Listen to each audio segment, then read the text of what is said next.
Hi, Capricorn. Welcome to your January 2019 Astro Update.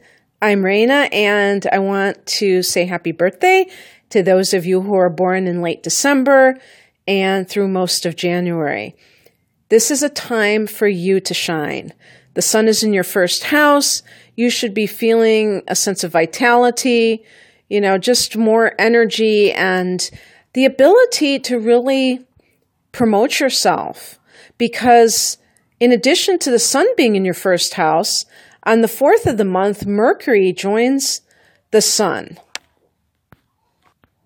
there. And Mercury is kind of like your built-in salesperson for yourself in the first house. So you're able to communicate who you are probably the best when Mercury is in your own sign.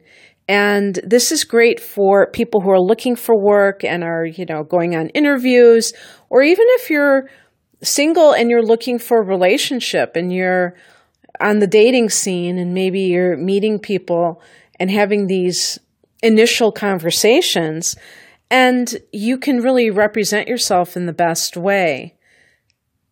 The very next day, on the 5th, there's a solar eclipse at 15 degrees of Capricorn. So there you go, more first house activity. And this is really that new moon belonging to your sign. So but it's not only a new moon, it's a solar eclipse. So this really enhances the sense of new beginnings and the sense of new opportunities. But it takes it to the next level in the sense that with the eclipses, whether it be solar eclipse in this case or lunar eclipses, there's going to be one at the end of the month. These are times when things are changing. And this is a time, these are the new eclipse cycle of Cancer and Capricorn, which began last July. This is kind of part of that. And you're going to be seeing your sign experience eclipses in the next 18 months. So, as if you needed more stimulation, Capricorn, you're going to have this.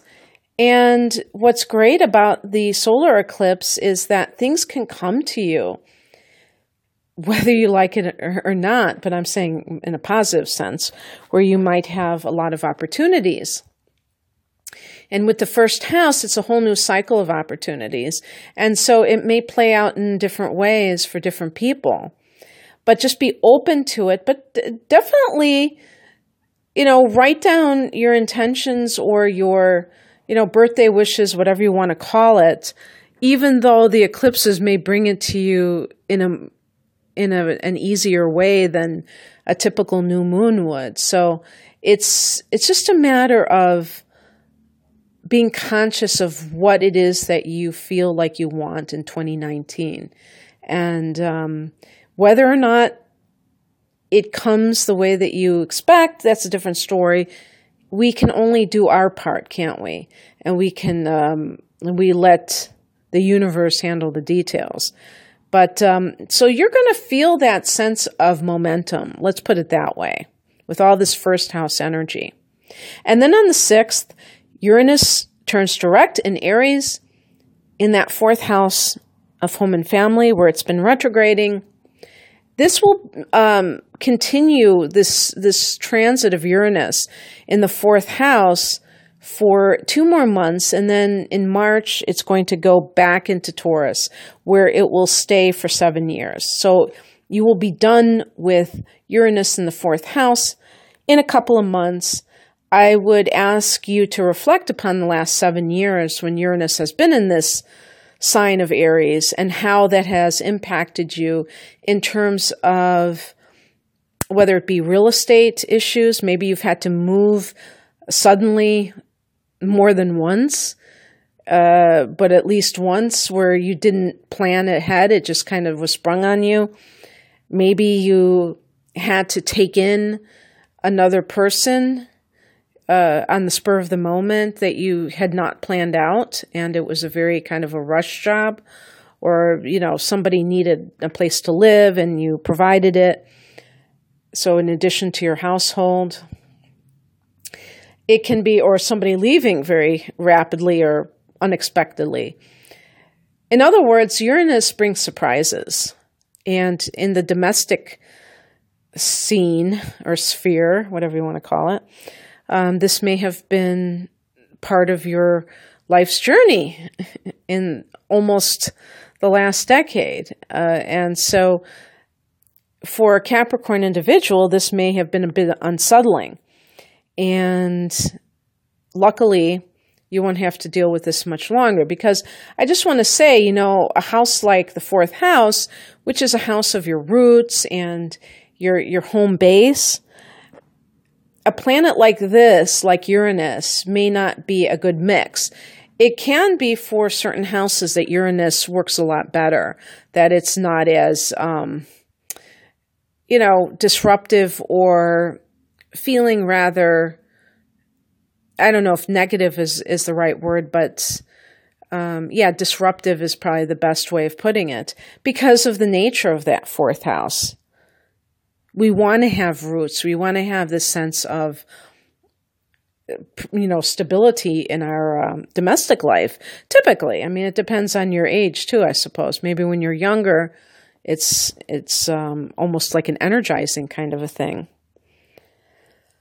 On the 7th, Venus goes into Sagittarius, which is the 12th house. Ooh la la. Okay. So these things that I've been talking about, I said 4th, 5th, 6th, and 7th. So it's very, a lot of stuff happening in that first week of the month. And so Venus in the 12th house can mean that you meet somebody, and the transit of Venus is about 3.5 weeks. So it's not like a really long time, but just pay attention, especially if you're single, to anyone that you meet in the next month or so, a little bit less than a month, because you may find that there is some kind of real affinity at a deep level that feels very, very much like a past life connection. So yeah, it could be soulmate, could be twin flame, but sometimes these relationships are quite volatile. And sometimes it could just be like a karmic relationship that is not necessarily all that great. So just because something feels familiar and feels like you shared a past life with somebody, doesn't mean that it is a healthy relationship. I would say not really. And sometimes people get fooled with that sense of knowingness of that that person from way back when. The other thing with Venus in the 12th house is that you can become secretive about a relationship. And there could be different reasons, because while Venus is in the 11th house, this could be a time when you meet somebody through a circle of friends. Maybe this is where you meet your partner, your current partner, but you decide not to make the relationship public. So you meet, maybe you exchange numbers, and just intuitively you decide that you want to keep the relationship under wraps, perhaps because you don't want to be the source of gossip. You don't want the relationship to have a lot of outer people commenting on it and deciding. There may be other reasons too. Maybe maybe you're dating one of your maybe you're dating one of your friends' exes, which would really be scandalous in a way, right? And so you're keeping that relationship secret. It could be that this is a clandestine relationship because one party is married, and so you're slinking around because of that. And that would be something that you feel like you don't want to allow other people to know about. And there was another thing that I can't think of. There's other possibilities with Venus in the 12th house. Oh, it could mean too that for some reason you are sacrificing yourself in love. And of course there are different possibilities with that. But the word sacrifice, I really kind of don't like, because I think it has a little bit of a negative connotation, like you're giving up something yourself, depriving yourself of something, and I don't mean it like that. I'm simply saying that you may feel as if you have to, or that you want to do that, and it's not a problem for you. You're happy to do it. And so then we have the sun going into Aquarius on the 20th, and this is your second house of earned income. And for Capricorn, this is a house that you feel very much at home in, because it's an earth house. In the universal chart, Taurus rules this house, and it's a house of the money that you earn, and this is an area of life that you may be quite skilled at. You may be a very good money manager, and you're looking into something along the lines of this topic. You're focusing on it. It's becoming more important to you for some reason. On the 21st, we have a lunar eclipse at 0 degrees of Leo. This is your 8th house. Now, this is another money house, you could say, but it's shared resources. So with a lunar eclipse, it could be something being taken away, and maybe even in a sudden way. A partner's income may be ending. Perhaps they're retiring, or they are leaving their job. And it can be a situation, though, with the lunar eclipse, we're talking about a powerful full moon. So anything can come to light with money matters that involve someone besides you. Actually, this could have something to do with an inheritance, and perhaps it's something that comes to you unexpectedly even. With the eclipses, I often think of a sudden situation occurring, but so that's happening there. So it's shared resources.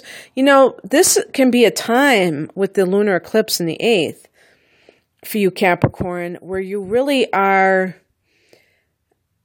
like experiencing a rebirth of sorts. Now, it's funny because the 8th house can be the house of death, but it's also the house of, it's a house of transformation and rebirth. So I could see a Capricorn. I think even I was reading somewhere that it could deal with addictions or addictive patterns.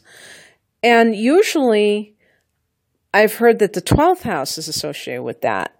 So I think that with the 8th house, it's all about, purifying yourself. Pluto is the ruler of this house, as is Mars. And especially with that Pluto effect, that is where the transformative aspect comes in. And the person may feel this sense of, rebirth in some way. And some of that may come from letting go of habits, maybe even mental habits that no longer serve you, but it's with the lunar eclipse, it's almost like it's done. It's not even like you have to lift a finger. But obviously that might be a bit of a hyperbole there. Okay, so then on the 24th, we have Mercury going into Aquarius. So it's joining the sun in the second house, and your mind really is on your money. And there, it could be something related to a spouse. Maybe if your spouse has quit their job or retired, you're thinking about, okay, now I'm the breadwinner. How am I going to, do this? Crunching numbers, like, what is my intake out and outtake, in terms of income. But, so this is what I have for you, Capricorn. It really looks to me like it's kind of a time for you to be focusing on yourself and also on money matters. And it's to me, a great start to your solar cycle of 2019 because you have that solar eclipse.